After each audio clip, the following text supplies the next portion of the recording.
Todos os temas que estão aí são temas que vão estar na prova. Não tem para onde fugir. São 45 questões de humanas, mas não são 45 questões de temas diferentes, não. São no máximo 20 temas que passeiam por essas 45 questões, tá? Antes de qualquer coisa, vamos lá, nossas recomendações óbvias.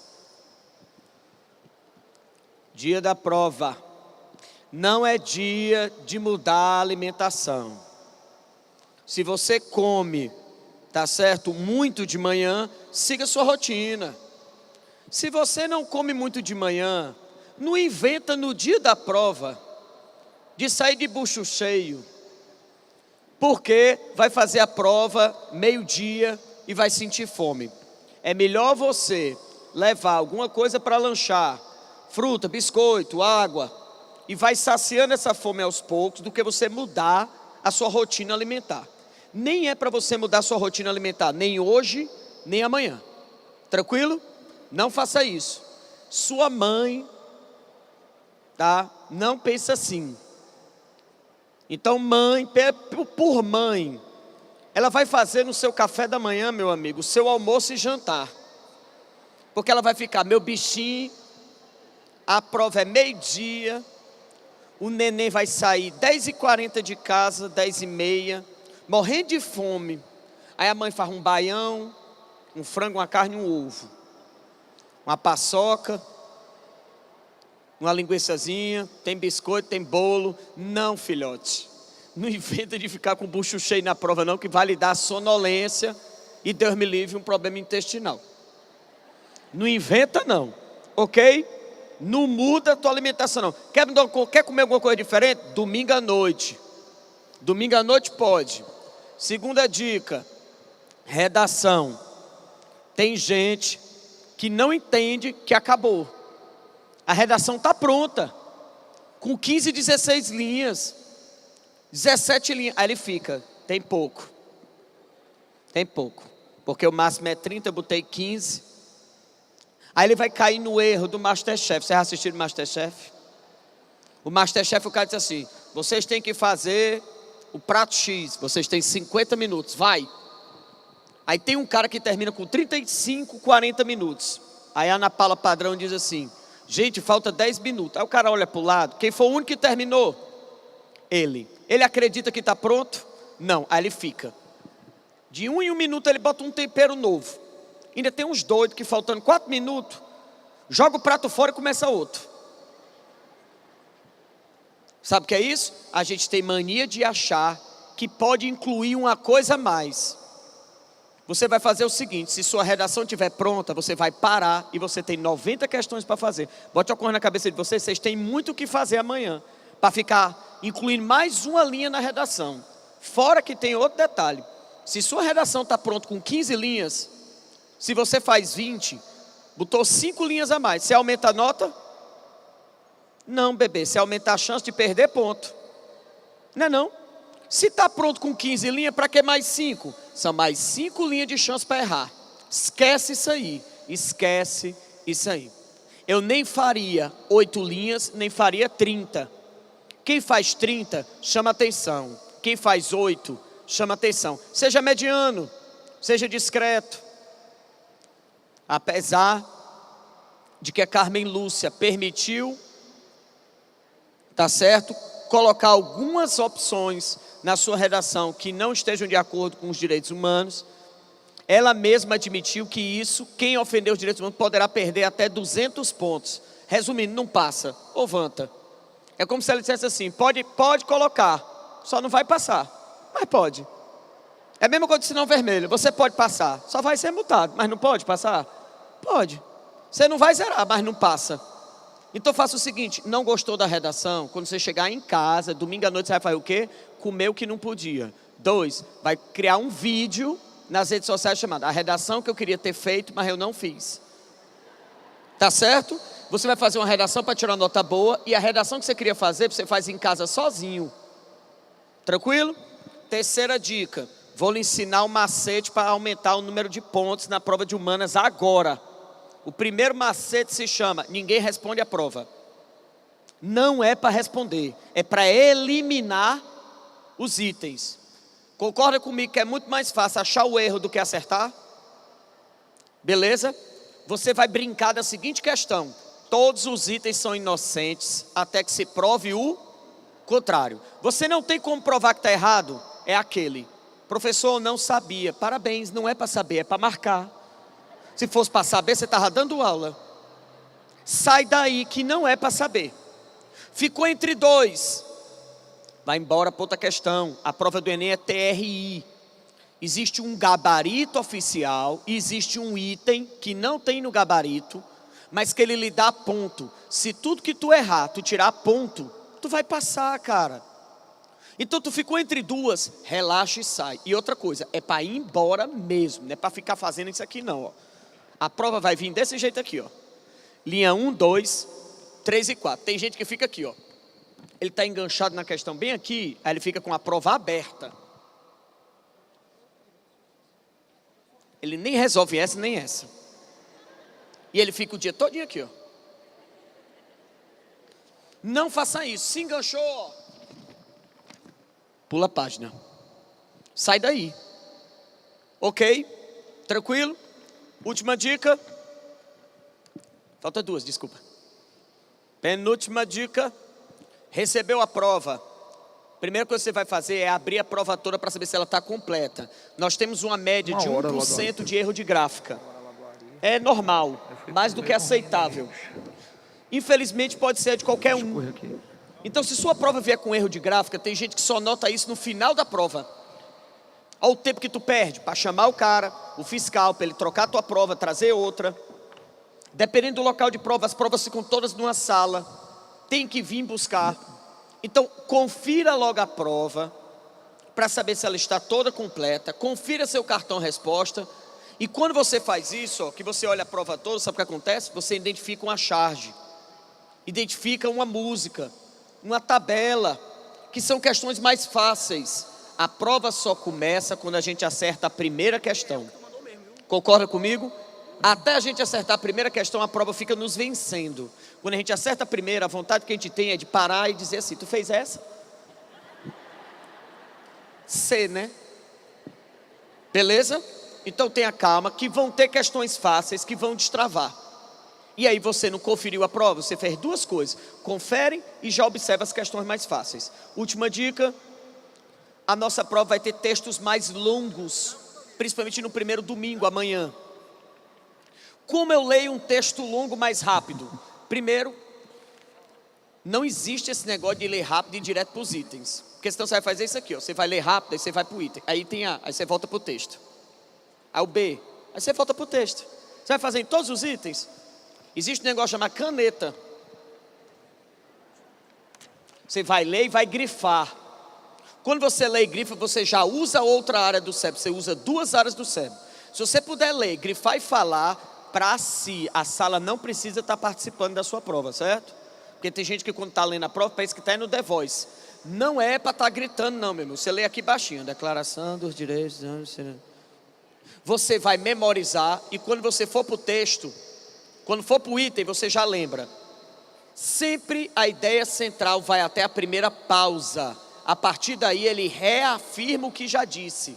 Tranquilo? Sempre vai até a primeira pausa. Não interessa o tamanho do texto. Chegou na primeira pausa, para. Não entendeu, relê só essa parte. E aí sim, tu chegou na ideia central do texto. Vamos lá fazer a primeira. Tio Fernando chegou aqui. Boa tarde, meu filho da paixão. Bora. Primeiro, irmão, essa questão totalmente cabível na prova. Existe uma questão na prova sobre direitos humanos.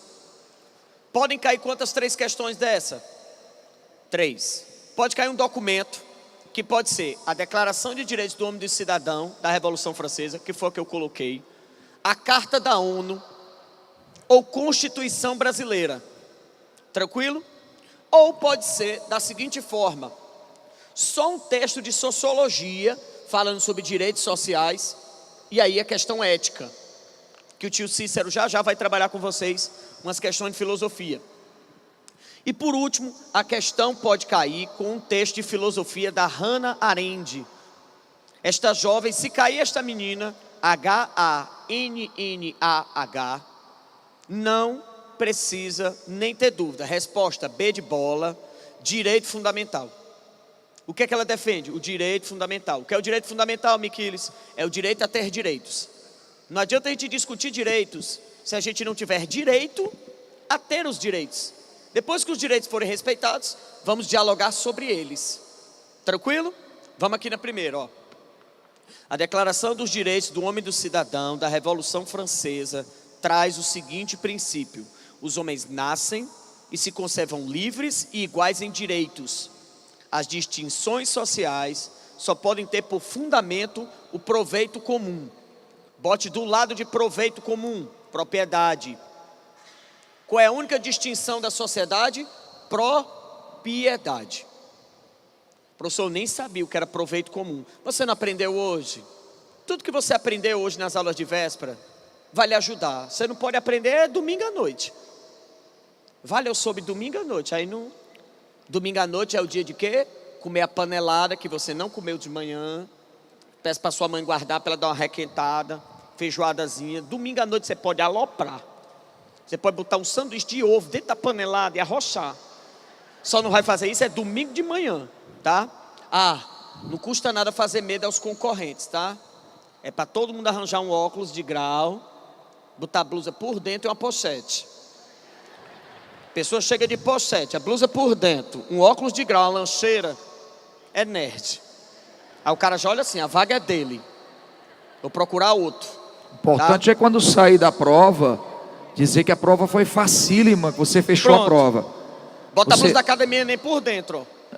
Você já acabou com a concorrência na semana seguinte. O cara nem estuda mais na outra semana porque já perdeu a vaga. Já. Agora, chega de bermuda, camiseta, cara, esse aí nem estudou. Você vá disfarçado, arranja uma avó, tá certo? Arranja uma senhora de idade para ir com você até o local de prova com a lancheira. Tá? Ela dizer assim: meu filho, basta passar em medicina, tá bom? O ITA já ligou, já confirmei a vaga. A NASA já está sabendo, já mandei um WhatsApp já para a NASA. Pronto. Vamos lá. Se você puder arranjar uma medalha, mesmo que você falsificar assim, prêmio Nobel, tu arranja. Vai que o cara acredita, tá valendo. Olimpíada Mundial de Química. Tu vem só com a medalha assim, ó, Olimpíada Internacional de Física. Primeiro lugar. E tu fez a prova? Nem precisei. Quando eles viram meu nome, eles já deram a medalha. Item A diz que o princípio da Declaração dos Direitos era incorporar a reivindicação da classe média por maior participação na vida política. Amores, na França eu tinha quantas 3 classes sociais? 3. Primeiro estado, clero. Segundo estado, nobreza. Terceiro estado, todo mundo. Tem classe média? Não existe esse termo classe média. Esse termo classe média, ele nasce depois, tá? Nasce depois. Item B de bola. Reconhecia a necessidade de assegurar o direito dos vencidos, sem distinção de classe. Vamos só lembrar o que é que o texto diz?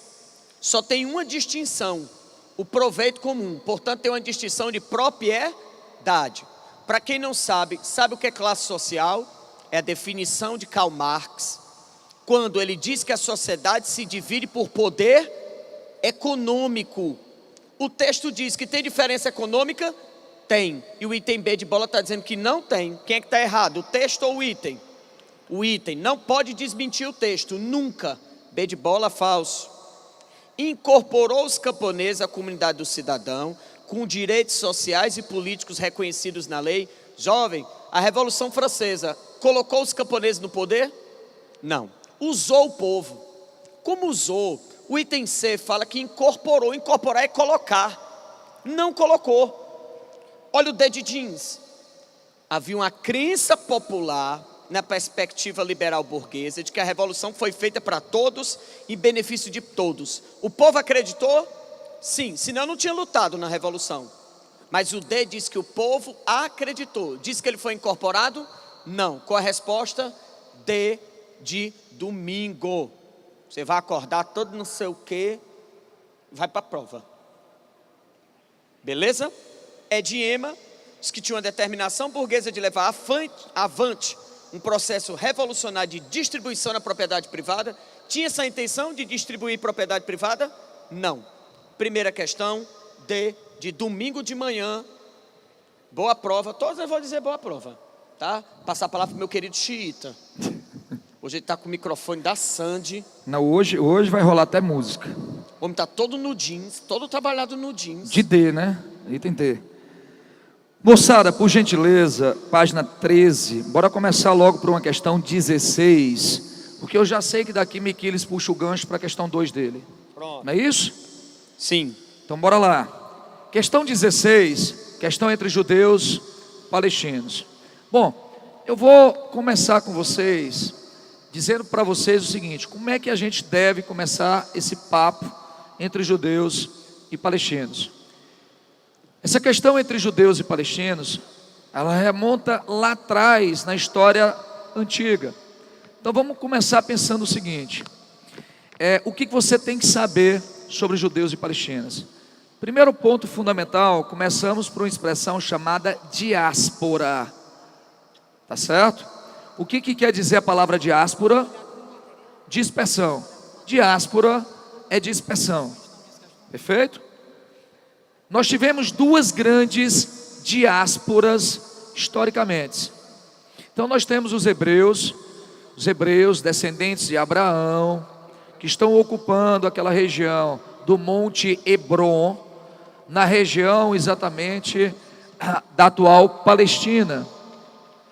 E os descendentes exatamente de Abraão, e aí a gente tem os judeus.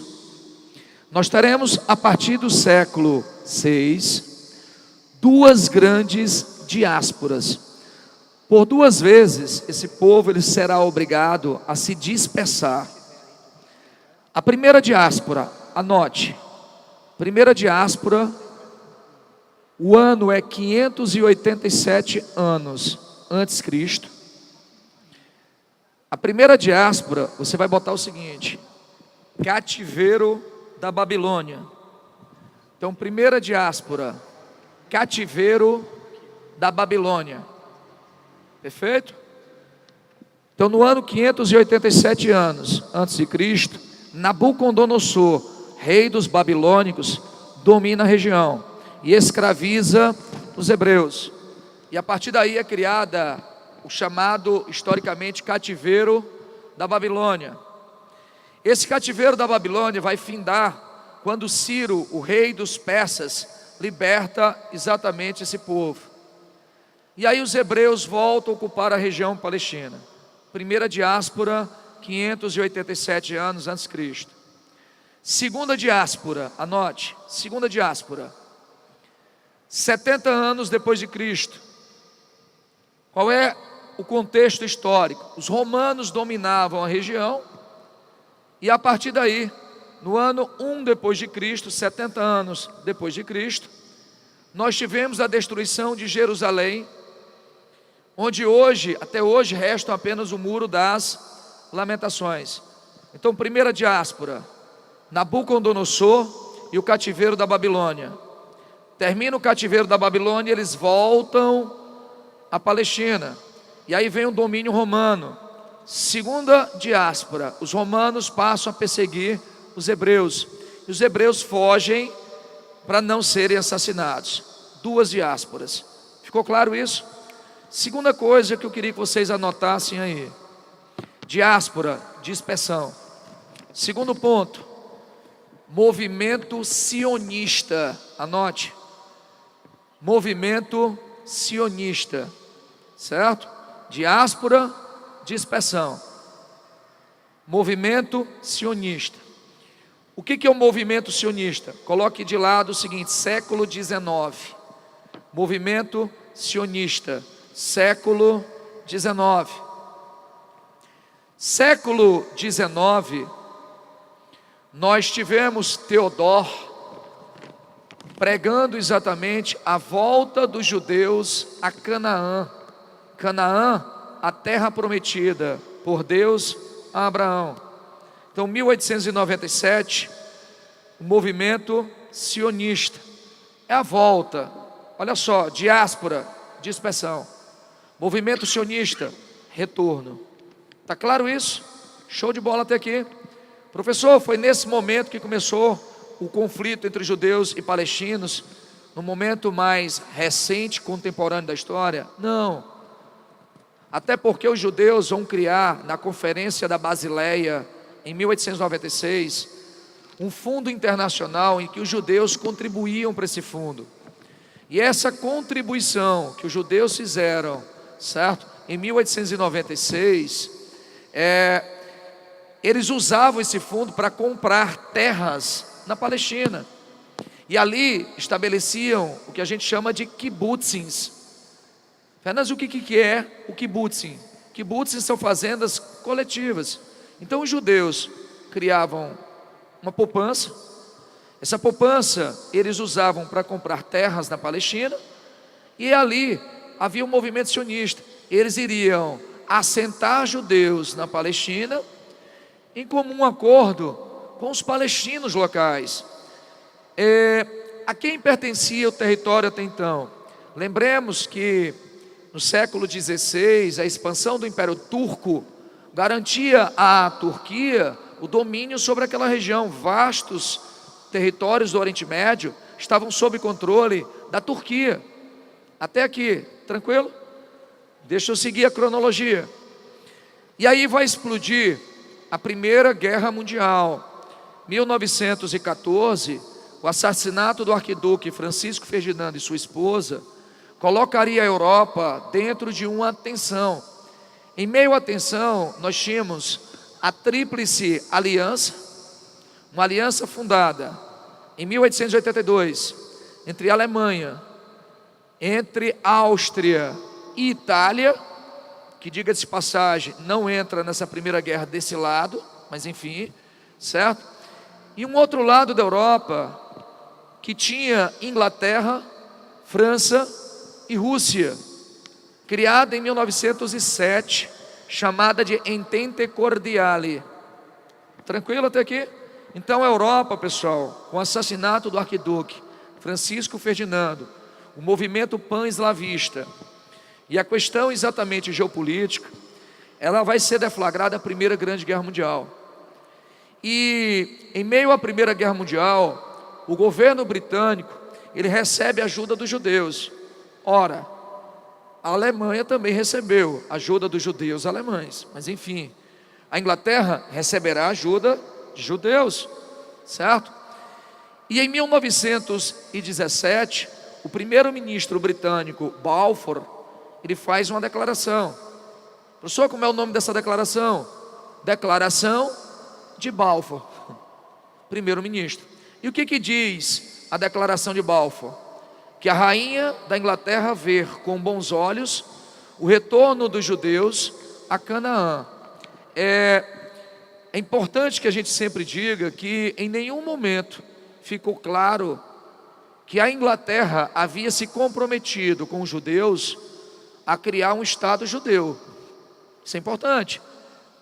A Inglaterra se compromete a dar um lar aos judeus, mas não consolidar um Estado. Isso está bem claro para vocês? Bom, a Primeira Guerra Mundial termina em 1918. E a Tríplice Entente, que na verdade a Rússia cai fora em 1917, o acordo de Brest-Litovsk, certo?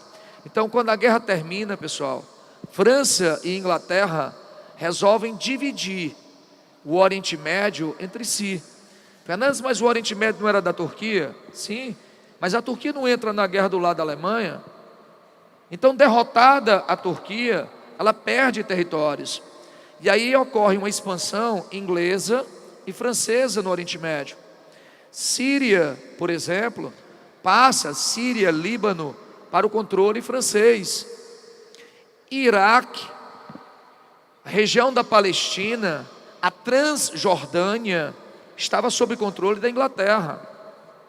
A Inglaterra fechou um acordo com o xerife Hussein da Arábia Saudita. Então o território da Arábia Saudita já teria uma autonomia. Ou seja, Palestina, 1918, estava sob controle de quem? Dos britânicos. Até aqui, tranquilo? Show de bola? E aí então o que a Inglaterra faz? A rainha vê com bons olhos a volta de judeus para a Palestina, cara. Isso implica dizer diretamente que muitos judeus migrarão em massa para o território da Palestina. E as tensões, a partir daí, entre os judeus e palestinos crescem.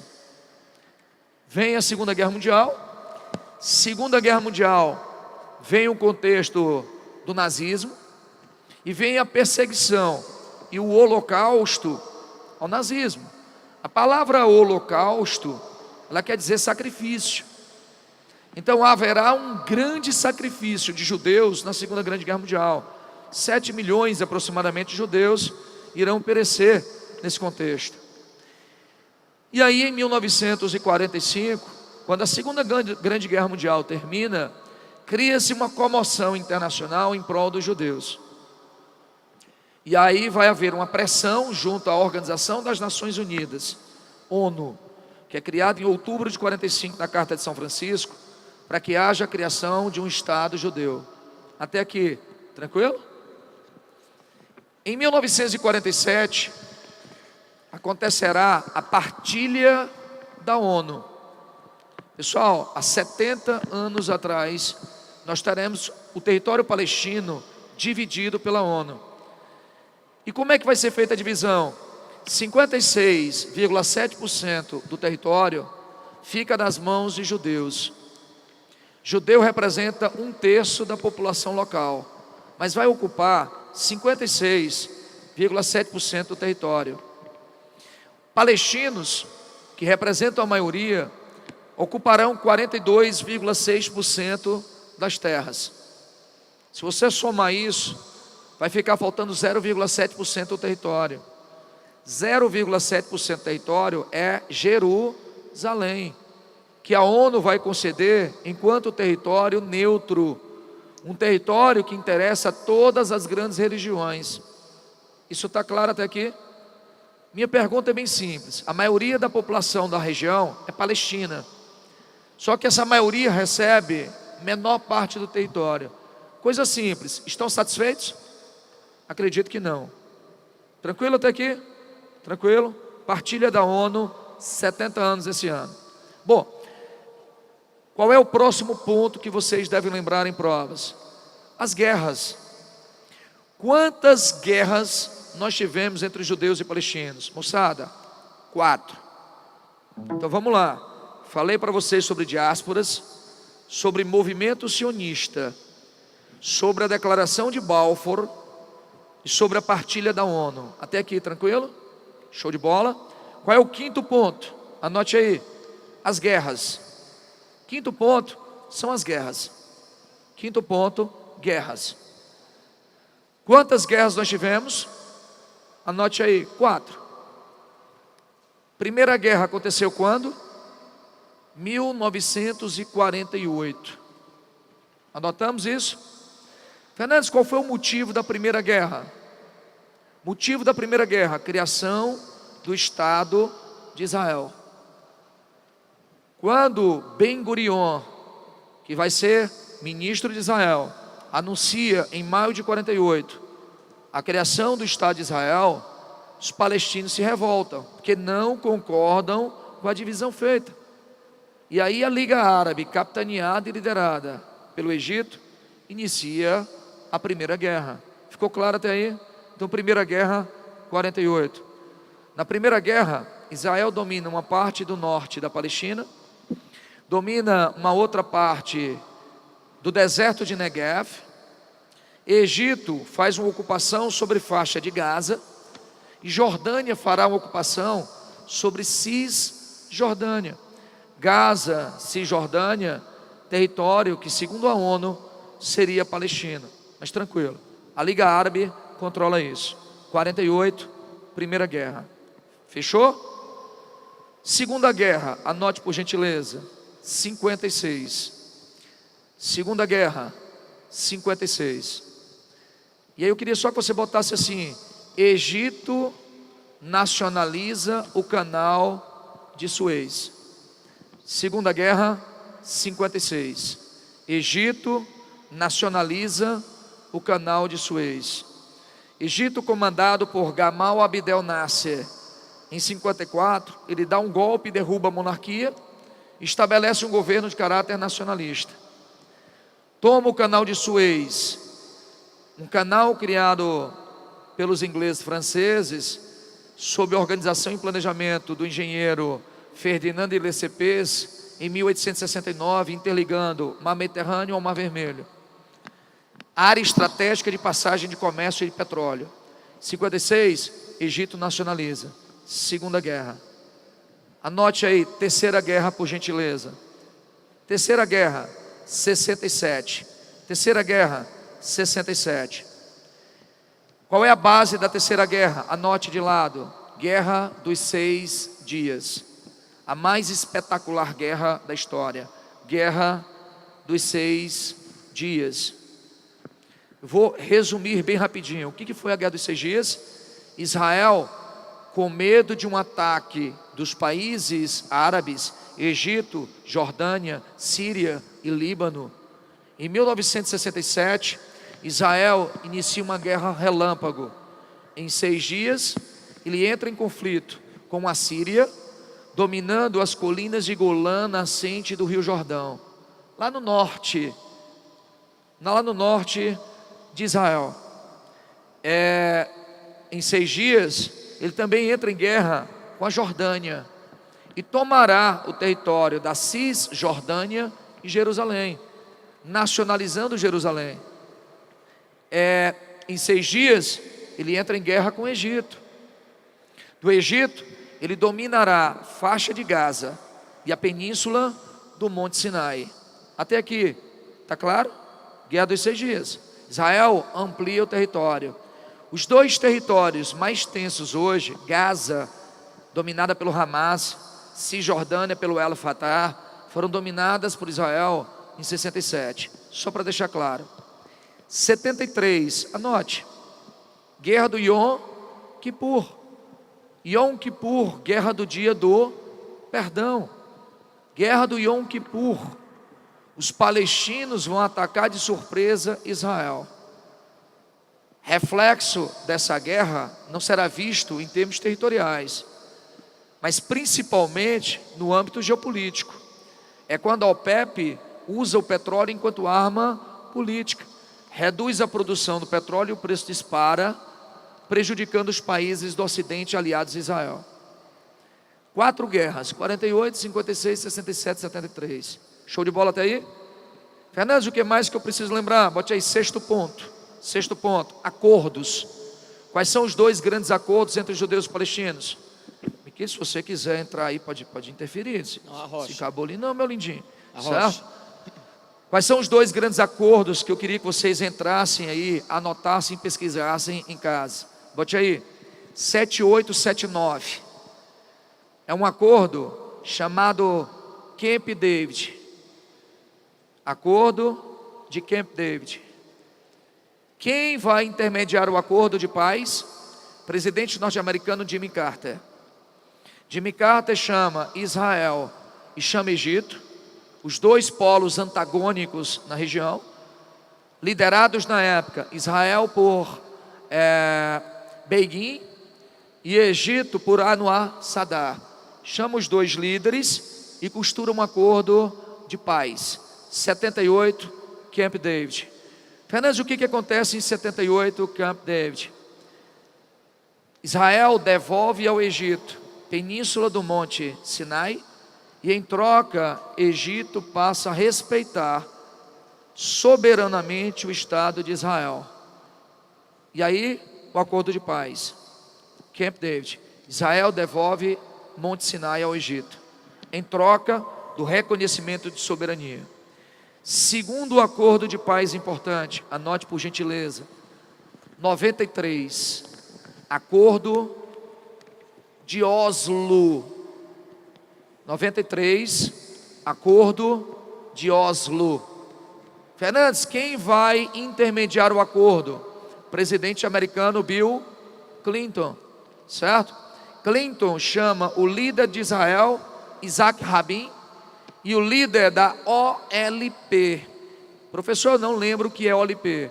OLP é a Organização para a Libertação Palestina, que era liderado por um cidadão chamado Yasser Arafat. Yasser Arafat, líder da OLP, faz um acordo com o primeiro-ministro de Israel, Isaac Rabin. A base desse acordo tem a ver com a desocupação de parte de Gaza e da Cisjordânia, assentamentos judeus. A ideia era Israel desocupar parte dos territórios palestinos em nome de um acordo de paz. Fechou isso? Tranquilo?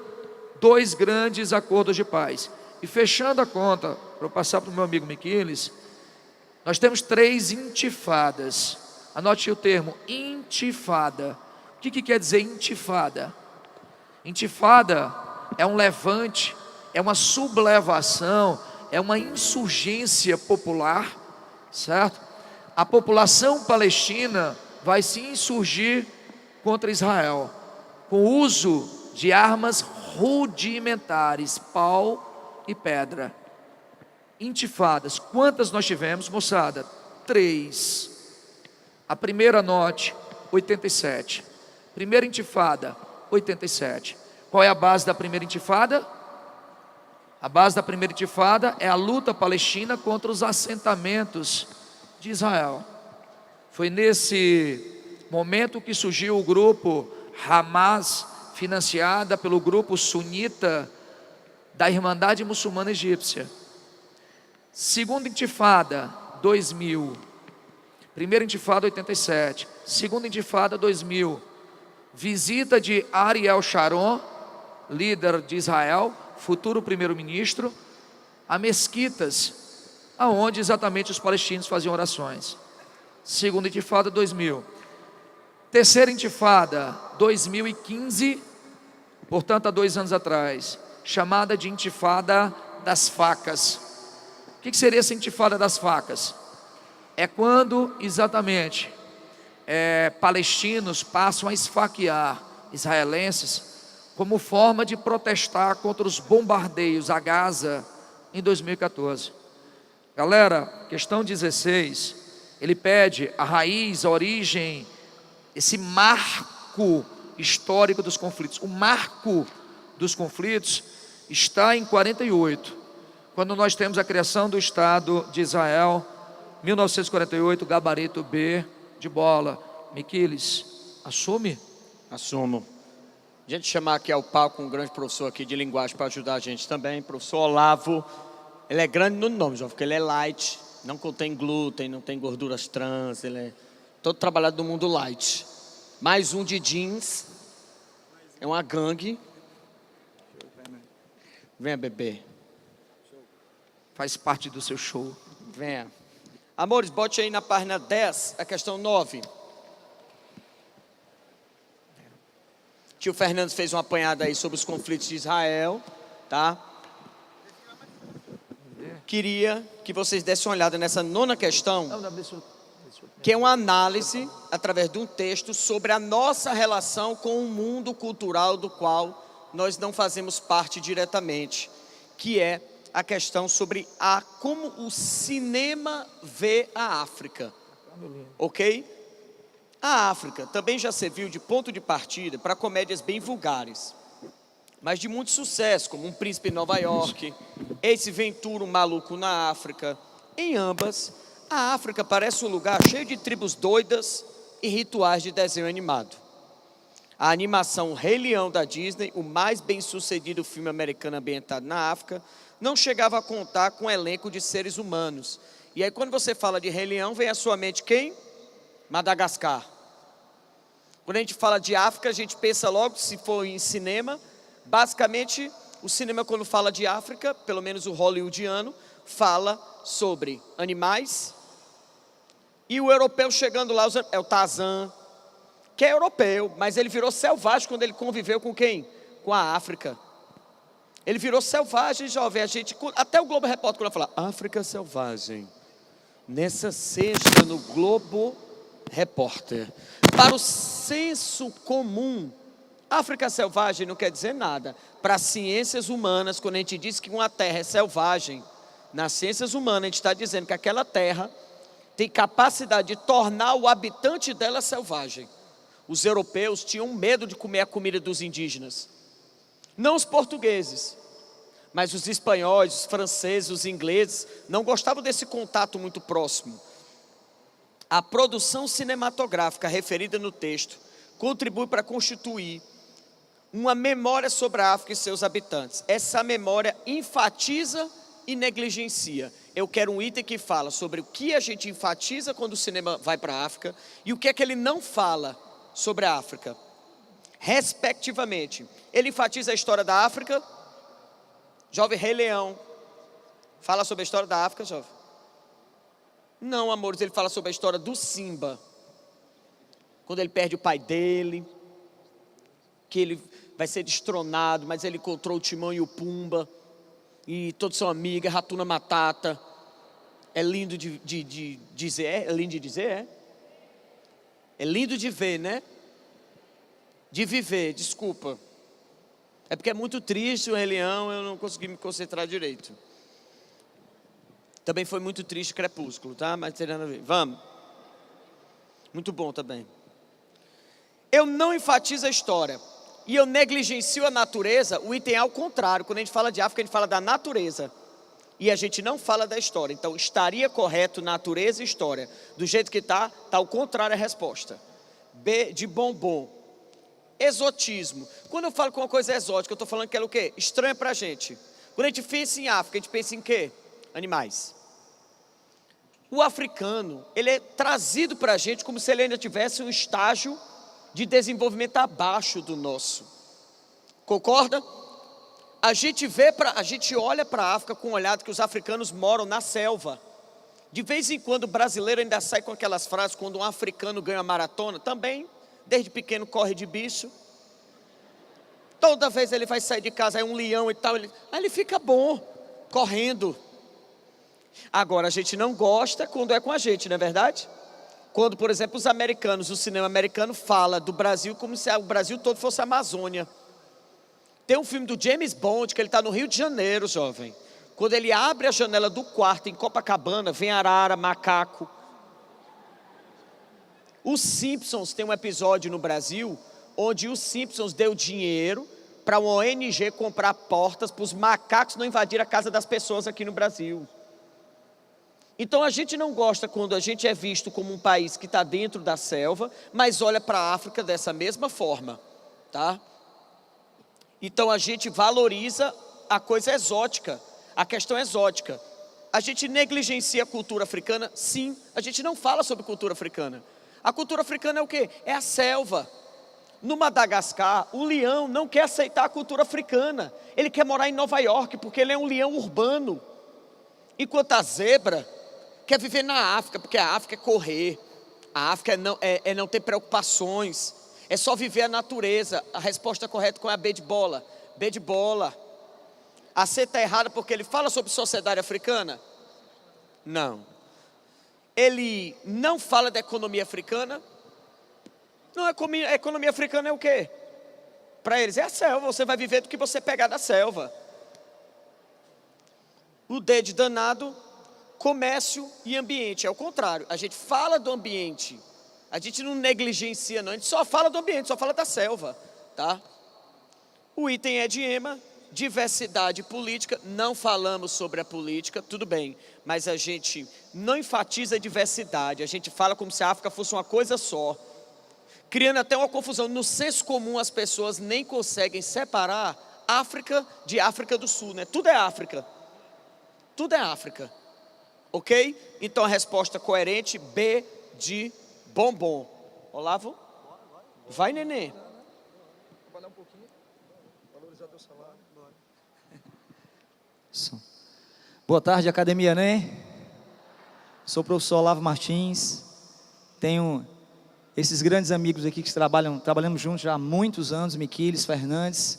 E a coordenação geral, não é, da Academia ENEM, com o professor Fábio Frota, também meu amigo, nos conhecemos há muitos anos. O primeiro ponto que eu quero que você guarde é a questão da participação da gramática nas provas vestibulares e na prova ENEM. É incrível como os nossos alunos dos pré-vestibulares aqui de Fortaleza dizem: Olavo, gosto da sua aula, gostei aí do conteúdo, você traz o lado lúdico da questão e da prova com violão, já vai ter violão e vocês vão ouvir Miquiles e Fernandes cantando, tá? E no final eles dizem: pô, muito legal gramática, porque eu não preciso estudar, não cai na prova, então é legal. Deixa eu te falar um negócio. Desde 2010, a banca, nova banca, que é de viés linguístico, certo? Ela vem colocando uma média mínima de 13, 14 questões a cada edição, certo? Porque a questão não é aquela questão tradicional de gramática em que você encontra a classificação oração subordinada, adverbial, temporal, reduzida de gerúndio. Isso aí parece o nome de uma receita. Não é mais assim. Esses são os vestibulares tradicionalistas. A prova vai trabalhar polissemia, carga semântica, progressão temática, elo coesivo, ou seja, é uma visão linguística de uma prova que é plenamente gramatical. Compreenderam? Sim? Legal? Então anote aí no espaço, o material, não houve tempo para o material ser impresso, mas vai ser projetado aqui, né? Tá certo? Anote aí no cantinho quais são as habilidades direcionadas especificamente à gramática. Você pode usar um espaço aí para anotações, pode riscar aí no conteúdo do Fernandes, ele não vai achar ruim não. Anote aí, C8, H25, H26 e H27. Que fórmula é essa? Competência, que composto é esse? O Miquiles está perguntando. É a competência 8 e as habilidades 25, 26 e 27. Anote aí para mim no cantinho. Anote. Bote gramática, / linguística e anote as 3 habilidades. C8 é a competência. Anotou? Habilidades H25, 26 e 27. Anotou?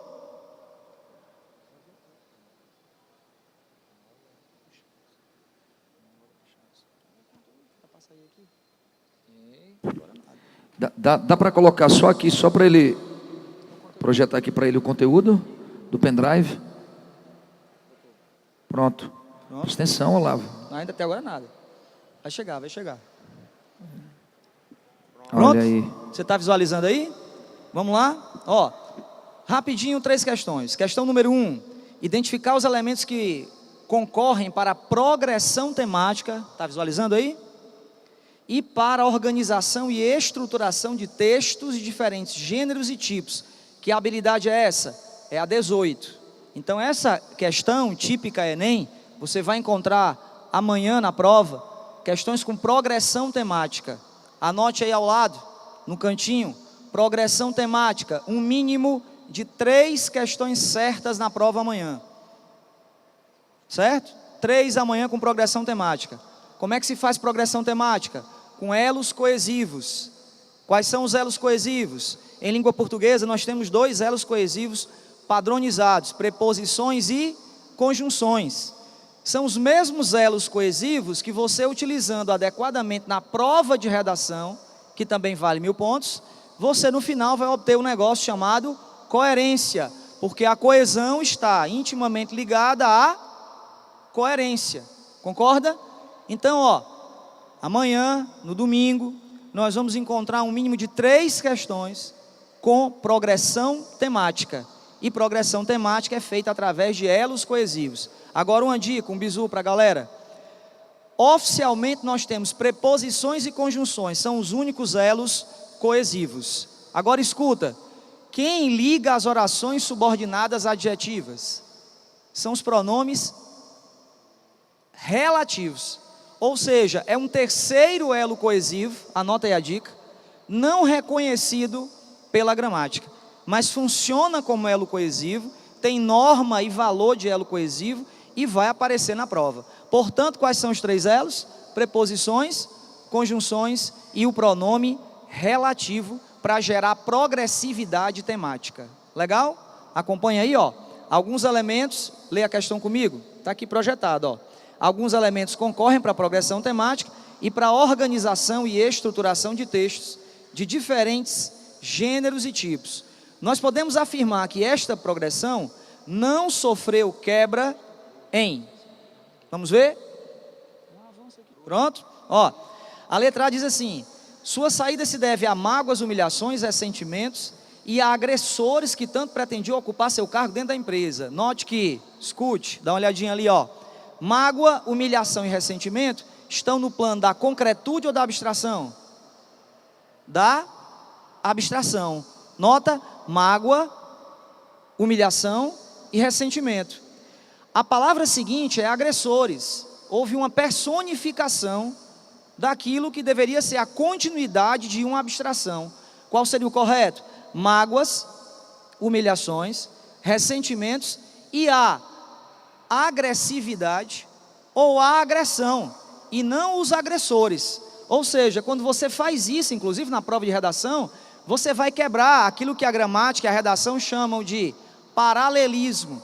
Você não pode quebrar o paralelismo, a linearidade. Portanto, você tem ali uma quebra de paralelismo. Olha a letra B. A ascensão do Brasil como gigante econômico é um dos maiores temas do nosso tempo. Não está somente redefinindo a América Latina, mas também a economia do mundo inteiro. Note que eu li e aparentemente o item está certo, né? Eu não notei nenhum grande problema. Tem lá o não somente, lá na frente tem o mais também. Aparentemente está certo. Vou deixar a letra B, estou fazendo prova, eu posso ficar em dúvida. Geralmente ficamos em dúvida entre dois itens. Um aluno me perguntou: Olavo, posso ficar em dúvida entre os 5? Pode. Não é legal não, mas pode. Ou a letra C. A C diz: a preservação do meio ambiente representa não só um dever de cidadania, e é para que o planeta sobreviva. Espera aí. Não somente, o não só, lá na frente tem que vir o quê? O mais também. Guarda isso para a redação. Não somente, lá na frente tem que ter o quê? O mais também. Já está combinado com o vestibulando isso, portanto a letra C está eliminada. Passa aí, olha a letra D. Passa. A letra D. A ascensão do Brasil como um gigante econômico é um dos maiores temas do nosso tempo. Está redefinindo a economia não somente da América Latina, mas também do mundo inteiro. Note que a letra D de dado está perfeita, assim como aparentemente a letra B de bola. Olha agora a letra E. Tanto nos países da América do Sul e os da América Central. Espera aí. O tanto não faz paralelismo com o i. Percebeu? Dá uma olhada lá. O tanto não faz paralelismo com o i. O tanto faz paralelismo com o quanto. Tanto quanto. Tanto como. Ou seja, mais uma quebra de paralelismo. Se você voltar agora para a letra B de bola, você vai encontrar um defeito. Muito sutil, delicado. Dê uma olhadinha na letra B de bola. Pode voltar aí para B? Olha a letra B. A ascensão do Brasil como gigante econômico é um dos maiores temas do nosso tempo e não está somente redefinindo. Aí está o defeito. Olha o defeito de prova sutil, em que muitas vezes a gente termina a prova do Enem, marca a questão, linguagens e códigos, linguística, gramática, que é a nossa cadeira, e acha que fez a questão certa. Olha o que aconteceu ali, ó. O não está somente redefinindo, houve uma quebra da estrutura em formato de locução, está redefinindo, ela foi quebrada. Na verdade seria não somente está redefinindo. E o item é não, dá uma olhadinha, como é que diz a letra B? Já passou para B? Olha a letra B. Não está somente redefinindo, ou seja, houve a intercalação da expressão não somente. Você não pode fazer isso. É o não somente e lá na frente é o mais também. Houve a intercalação com o está, da locução está redefinindo, ou seja, uma quebra sutil de paralelismo. Gabarito da primeira questão, letra D de dado. Pode ler aí, ó, ela está perfeita. Se você observar a letra D, ela não tem nenhuma quebra de paralelismo. Legal? Qual é a primeira questão que nós combinamos? Progressão temática. Quantas questões no domingo, amanhã? Quantas? Vamos lá? 3. Agora, olha a segunda questão aí. Vamos dar uma olhadinha? É uma questão que vai trabalhar a habilidade de número 19. Certo? Vamos esperar aí a projeção da outra. Questão 2. Pronto?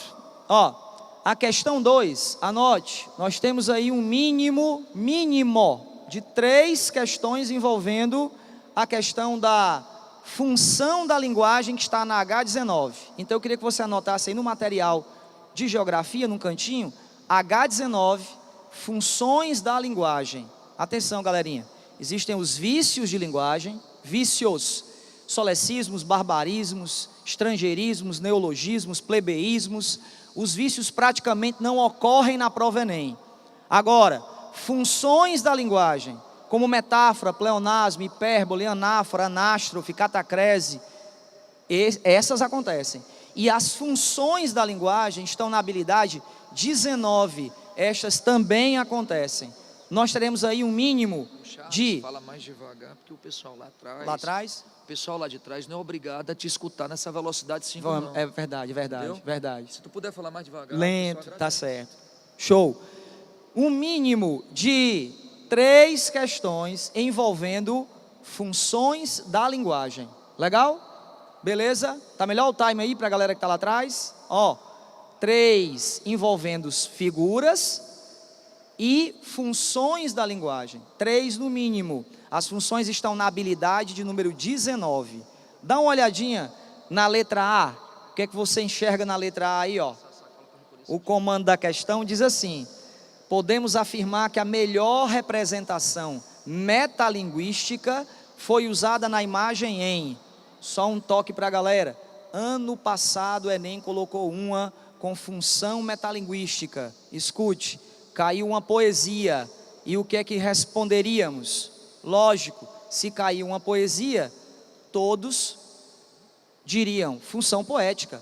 Alguns diriam função emotiva. E não foi. Foi poesia no Enem ano passado, caiu uma poesia, e a função não foi a poética. Porque, ó, não importa a roupagem do texto. O objetivo maior lá vai ser a essência do texto. O objetivo maior do texto. Era uma poesia, mas era uma poesia que falava como fazer poesia. Era uma poesia que ensinava a arte de trabalhar a palavra. Resumindo, eu tinha uma poesia que orientava como construir o fazer poético. Portanto, a função qual é? Me diga aí qual é a função? Metalinguística. Dá uma olhadinha na letra A. Projeta aqui a letra A. Ó. Vamos lá? Veja aí a letra A. Pode passar, pode passar. Letra A. Pronto. Ó, a imagem não está tão legal, mas é uma propaganda antiga de uma pasta chamada Colinos. Quem lembra? Alguém lembra dessa pasta? Hoje não tem mais, né? É da época do Fernandes. Colinos. Certo? Se você olhar com calma e atenção à propaganda, você vai notar que se é propaganda para vender pasta dental, qual é a primeira função que salta aos olhos? É a função apelativa, porque é propaganda. Já tem um apelo claro. Então, obviamente, ali eu não encontro a metalinguagem. Essa inscrição que tem ali fala de algumas características da pasta dental. A função ali, referencial. Eu não estou encontrando a metalinguística que eu quis achar. Se você olhar a letra B, projeta aí a letra B. Vamos lá? A letra B, ela vai falar de uma das chinelas mais famosas da família brasileira. Qual é? Que chinela é essa? Quem sabe? Bora? Qual é? Havaianas. Escute, olha para cá um detalhe curioso. Houve algumas polêmicas recentes a respeito de arte. Vocês ouviram? Estão antenados com os assuntos da modernidade? Sim ou não? No meio dessas polêmicas, na internet, alguém colocou um vídeo esclarecedor sobre Paulo Freire. E aí Paulo Freire falava sobre conceito de arte, sobre educação. A galerinha da internet, que tem tempo sobrando para a internet, pegou a foto do Paulo Freire, colocou aqui, e ao lado colocou uma foto das chinelas havaianas. E abaixo disso uma inscrição, essa que eu vou te dizer agora. Adivinha quem educou mais as crianças nos últimos 30 anos? Entendeu? Olha, quem lembra aos 2 anos de um texto do Paulo Freire que mudou a tua vida? Eu não lembro. Quem lembra aos 3, 4 ou 5 ou 10 de um texto que mexeu com as estruturas da minha família através do Paulo Freire? Eu não consigo lembrar, porque eu vim intuir isso depois de adulto, depois que cresci. Agora, eu lembro e fui apresentado as chinelas havaianas lá em casa. Entendeu? Ou seja, eu consegui lembrar de um ensino que era metodológico, familiar, tradicionalista, e inclusive o saudoso Chico Anísio fez propaganda das havaianas dizendo: não soltam as tiras, não deformam e não tem cheiro. É para mostrar que a havaiana é resistente. E galera, quando quebra aquele cabresto, a gente ainda pode colocar embaixo um prego e segura a correia, não segura? Segura. Não há chinela tão forte, tão resistente quanto as havaianas.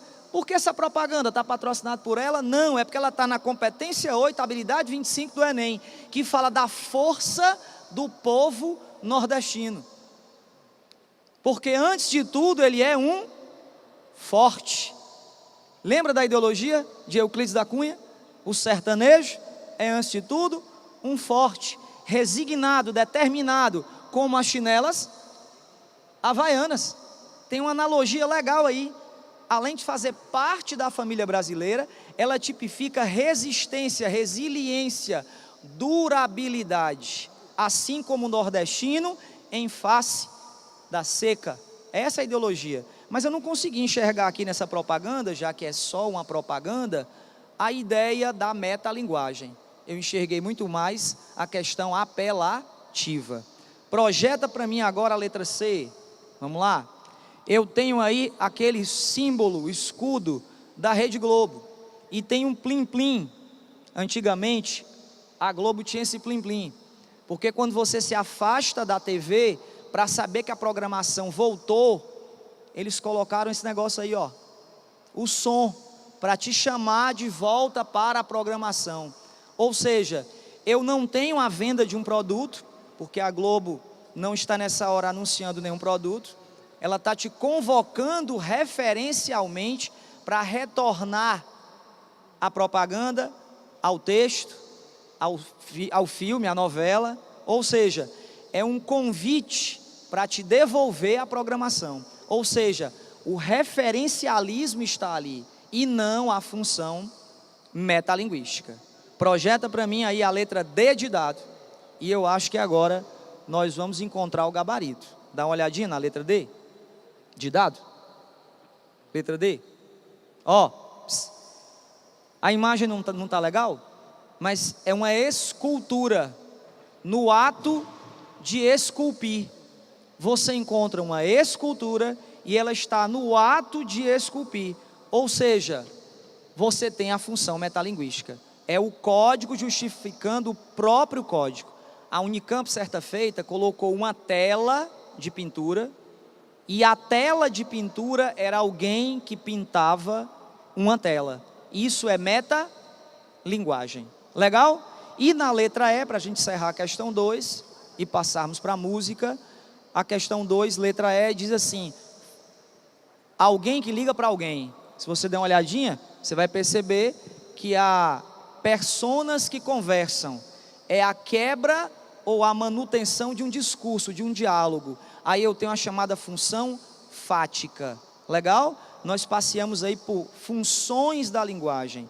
Então o que eu quero que você guarde dessas duas questões projetadas? Escute. Primeiro, progressão temática com elos coesivos. Nós teremos no mínimo 3 questões na prova certas, porque assim aconteceu de 2010 a 2016. E outras 3 mínimas envolvendo figuras e funções da linguagem. Gabarito dessa questão D de dado é aquela da escultura que está mostrando como é a arte de esculpir. Beleza? Tudo em paz? Vamos encerrar com a questão 3? Bora? Queria que você projetasse, se fosse possível, a letra. Bora. Tem a letra aí de uma composição conhecida do cearense Raimundo Fagner. Seria melhor, né? Seria o ideal. Bora. Vamos lá? Pode colocar logo o texto direto. É o texto. Texto. A música logo do Fagner. Conhecem?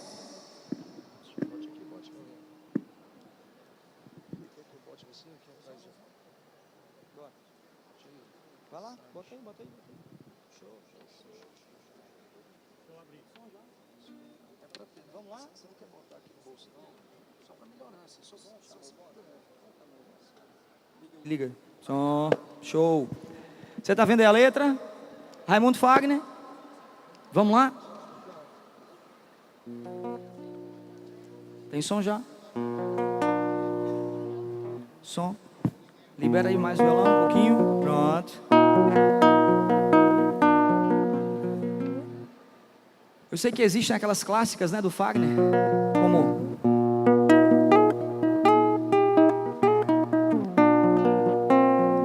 Quando penso em você. Conhece? Fecho os olhos de saudade. Cecília Meirelles, esse é o texto. Tenho tido muitas coisas. Não? Cecília? Não? Fagner conseguiu musicalizar os grandes poetas, não é? Textos que não foram feitos para música, ele conseguiu fazer isso, né? Fagner, ó. Minha alma de sonhar-te anda perdida. Conhece? Meus olhos andam cegos de ti. Já viu? Flor Bela espanca. Mas aí eu tinha que escolher uma música para combinar com Fernandes. Então eu não escolhi Flor Bela espanca nem Cecília Meirelles.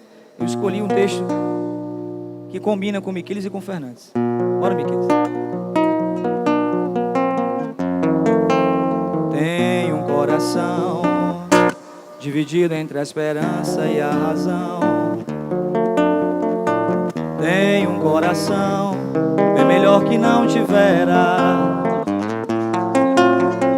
Esse coração não consegue se conter, ouvir tua voz.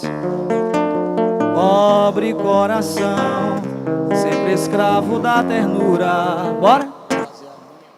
Ser um peixe para em teu límpido aquário mergulhar. Mergulha. Vamos?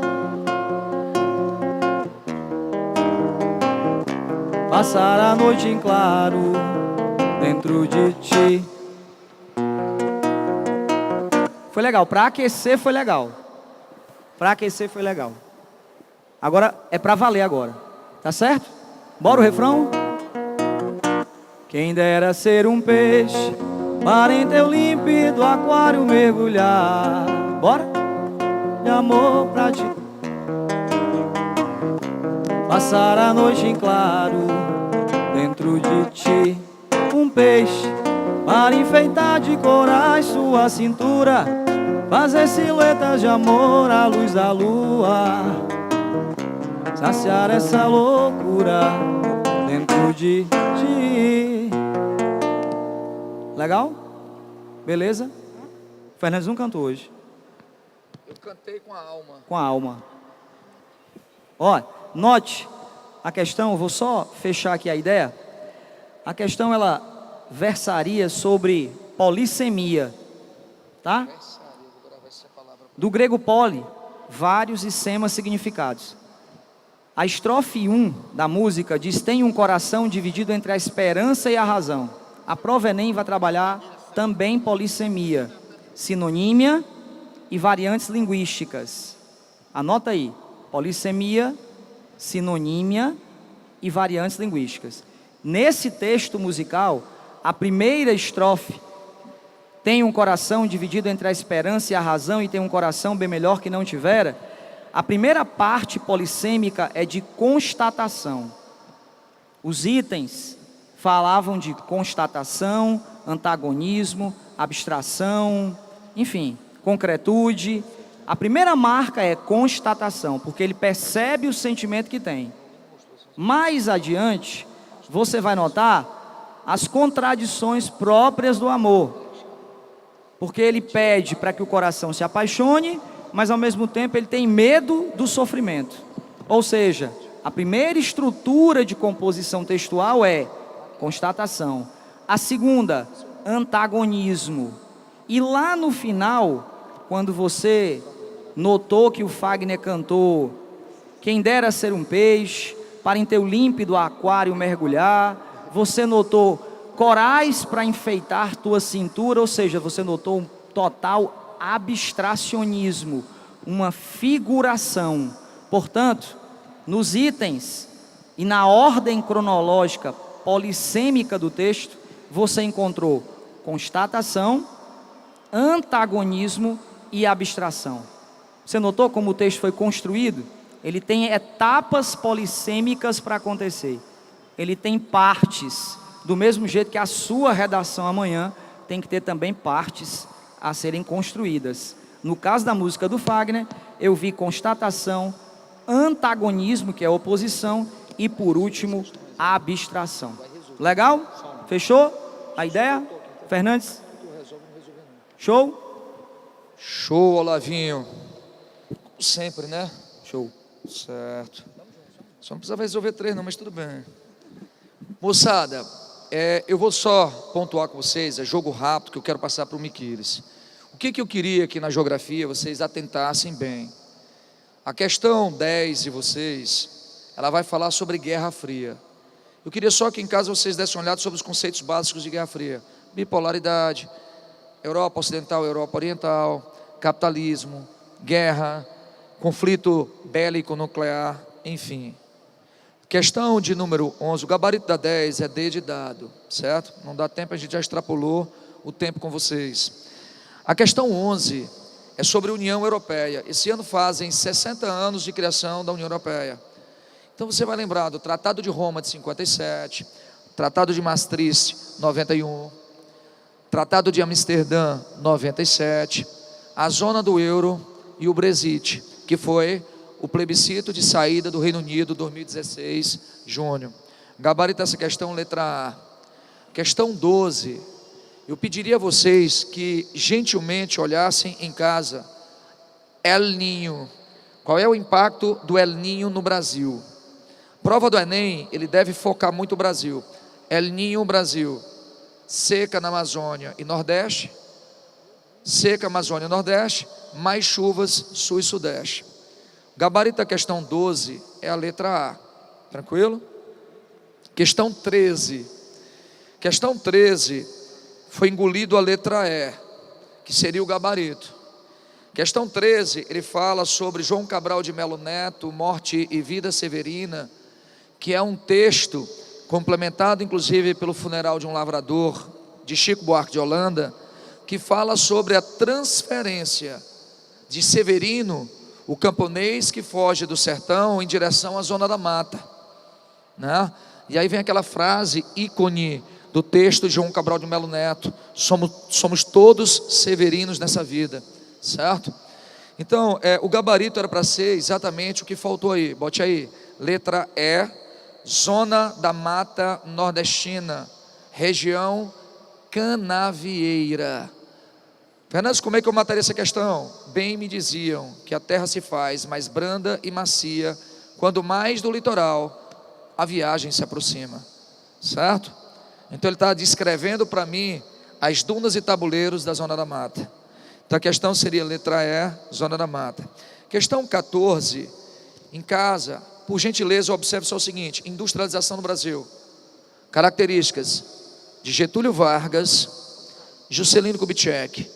Eu não vou nem esticar não, porque Miquiles, de história, vai dizer a importância para vocês de Getúlio Vargas na prova do Enem. É um dos assuntos mais abordados quando se fala de história.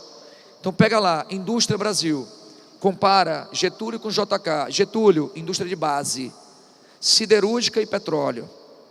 Juscelino Kubitschek, multinacionais, eletrodoméstico e automobilismo. Ponto.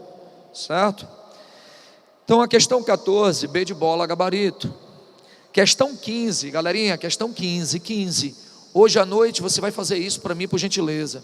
É uma questão da competência 4 da prova do Enem, as tecnologias e tecnicidades. O que você vai fazer? Leia em casa, Fordismo e Toyotismo. Galera, são 6 características de cada um, não tem que você errar essa questão. Em casa, olhem, Fordismo, que envolve a questão, e Toyotismo. Só comparem esses 2 modelos de produção. Sempre cai na prova do Enem.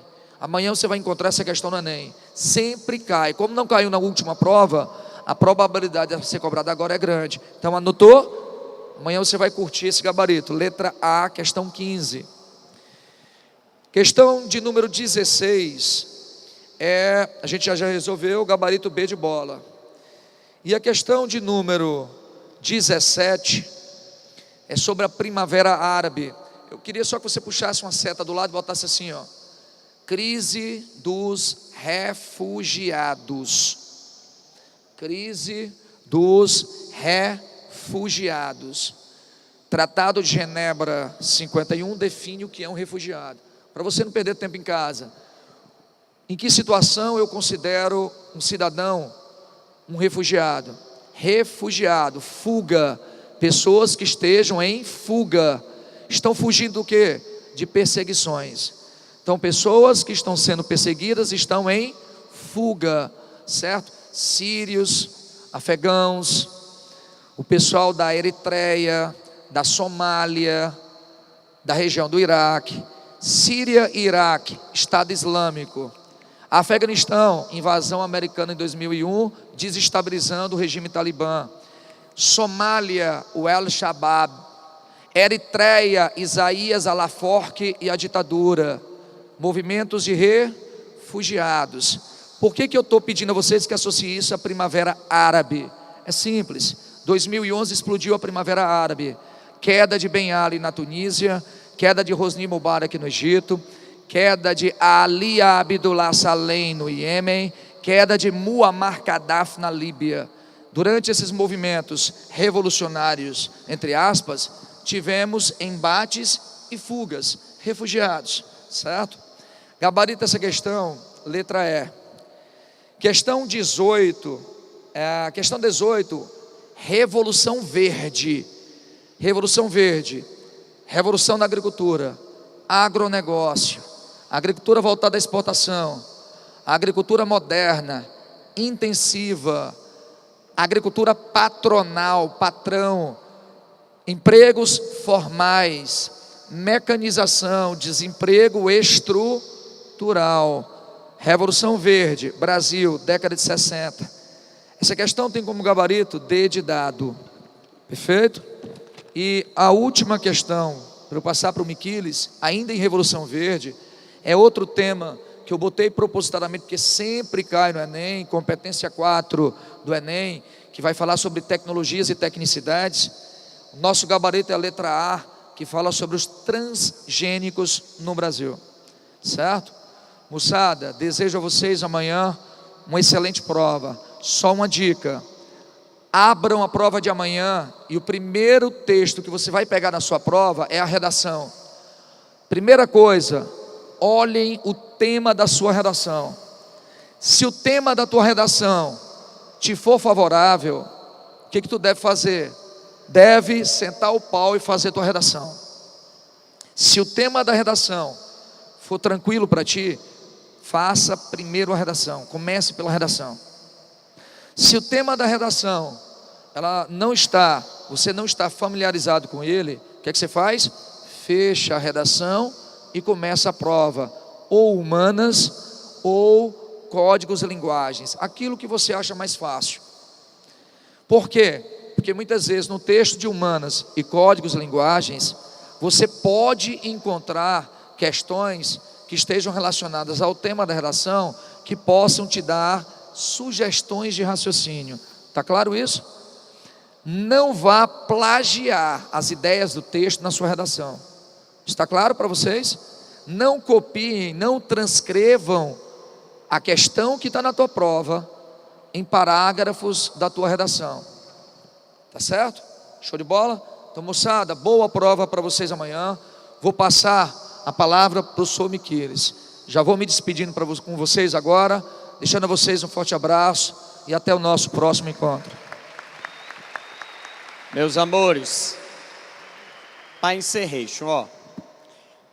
A questão 3 e a 4, elas têm a mesma linha de raciocínio. São modelos de Estado, regimes e ideologias, que a gente chama de modelos totalitários. A gente tem quantos? 2 governos totalitários? 2. Um de esquerda, que é o comunismo, e o de direita, que é o nazifascismo, tá? Os dois têm uma coisa em comum: o Estado é soberano, o Estado controla tudo, beleza? Então, na questão 3, cuidado com o charge. Circula essa terceira, essa quarta questão, para vocês olharem com calma em casa. Charge é a questão mais legal que tem, por isso que ela é perigosa, porque ela é engraçadinha. Às vezes você não lê com seriedade, e ela vai, pá, lhe enrola. A questão 3, ele diz assim, na primeira charge, ó, o início da vida segundo Marx, Karl Marx. Organismos unicelulares de todo mundo, univos. Qual é a teoria de Marx do comunismo? É o socialismo científico, tá? O TD tem o gabarito, mas eu quero que você circule a 3, a questão 4 e a questão 8, tá? Os contratualistas, beleza? Thomas Hobbes, John Locke e Jean-Jacques Rousseau. Professor, o senhor acha importante Reforma Protestante? Importantíssimo. Reforma Protestante, importantíssimo. Revolução Russa, importantíssimo. O Estado Novo de Vargas e Canudos, 1897. Ainda tem aluno que se confunde de que Antônio Conselheiro criou uma comunidade comunista. Não, bebês. Ele não tinha uma ideologia política clara. Era um reduto de resistência aos latifundiários. Agora, foi acusado de ser monarquista, não de comunista. Se você dissesse que Antônio Conselheiro é comunista, ele ia pegar o cajado, que eu não vou nem dizer o que ele ia fazer com você. O comunista é ateu, você vai dizer para um beato, um homem extremamente fervoroso, que ele não existe Deus. Antônio Conselheiro ia pegar esse cajado, ele ia torar esse cajado dentro da sua cox, que ia doer até a alma. Ok, dê uma olhada em Canudos. E eles adoram transição política do Brasil. Dá uma lidazinha só de colônia para império e de império para república. Beleza? Ademais, boa prova a todos. Só relembrando, vai eliminando os itens. Só relembrando, leia até a primeira pausa para pegar a ideia central do texto. E aquela dica que a gente falou, se enganchou, sai. Para respirar melhor a questão, para respirar melhor a mente. Leve sua água. E por favor, pelo amor de Deus, jovem, você que ainda não foi atrás da sua caneta, vá logo atrás da sua caneta. Não deixe para amanhã de manhã, não. Vá atrás logo da sua caneta da prova, porque lá fora tem gente querendo lhe ajudar por R$5. Tem um pessoal querendo lhe ajudar por R$10 uma caneta. Então você pode se ajudar hoje. Beleza? Leve sua caneta ao local de prova. Tranquilo? Um beijo. Abraço, boa prova. Eu não vou dizer já boa sorte, vou dizer já boa prova, tá? Acordar amanhã e dizer um negócio chamado bom dia para você. Bom dia, vamos fazer essa prova. É isso que a gente veio fazer aqui hoje. Tranquilo? Tchau, tudo de bom. Vai dar certo.